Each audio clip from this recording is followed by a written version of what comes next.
Now, I also understand that in the process of writing this essay, you actually invented a new word. So let's talk about this word, Grayfabe. That sounds very similar to Kayfabe, which is a wrestling word that we're all familiar with, but can you explain what the difference is between those two? Yes, I found that it was necessary to distinguish between two different forms of narrative framing, if you will.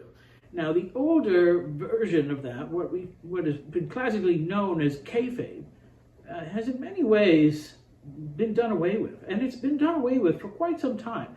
I place the timing somewhere in the mid-90s due to a series of events, but one could say it was the beginning of the Attitude Era when Vince McMahon began his programming with a message called The Cure for the Common Show, in which he told the audience that they would no longer be insulting the intelligence of the fans, pretending to present reality. Instead, they would admit outright that this was a scripted show.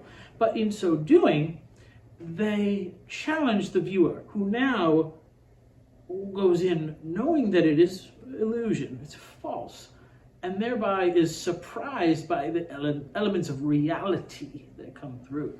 Now, I believe this distinction is important because as the term of kayfabe has been used to express similar phenomena in the realms of politics, economics, business, you name it, it is mistaken because kayfabe was originally more akin to something like a Disney-esque keeping of character, where as long as one is within the theme park, the characters will participate as if they are the character they portray. They will not break that character. And that was the traditional kayfabe.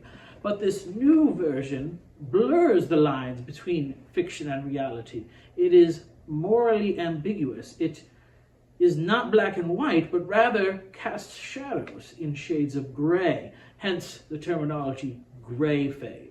And so I believe that when people such as Eric Weinstein talk about kayfabe as a useful term for understanding the political landscape or the media landscape or any of these things, the term that actually describes that best is this grayfabe.